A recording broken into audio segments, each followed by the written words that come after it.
Pemirsa, Muhyiddin Ibrahim atau Ucok Sibre juga menyatakan akan kembali maju sebagai bakal calon ketua DPD 2 Partai Golkar Aceh Besar periode 2020-2025. Ucok mendapat dukungan dari pengurus dan kader Partai Golkar di tingkat kecamatan. Pernyataan akan kembali maju sebagai calon ketua Partai Golkar Aceh Besar disampaikan Ucok Sibre atas permintaan para pengurus dan kader.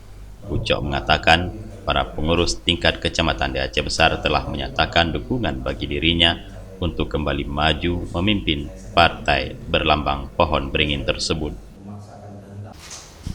Insya Allah, kalau teman-teman mempercayakan, we'll see soon. Dengan dukungan teman-teman, insya Allah kita tetap maju.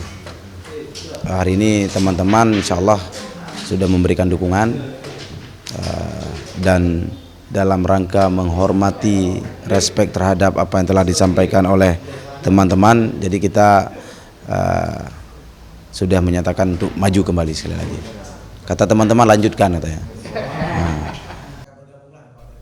Ada sejumlah faktor yang mendorong Ucok kembali maju sebagai calon ketua Golkar Aceh Besar, yakni dukungan Dewan Pertimbangan Partai untuk merebut kembali jumlah perolehan kursi Partai Golkar yang mengalami penurunan dari 5 kursi mendapat 3 kursi.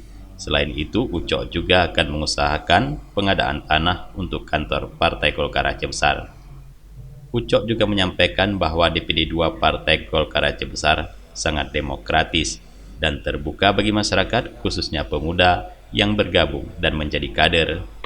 Terkait pelaksanaan musda nantinya, Ucok menyampaikan jika dirinya tidak terpilih akan tetap mendukung siapapun yang akan terpilih sebagai ketua DPD Partai Golkar Aceh Besar dan harus didukung seluruh kader partai. Dari Aceh Besar, Tim Liputan Aceh TV melaporkan.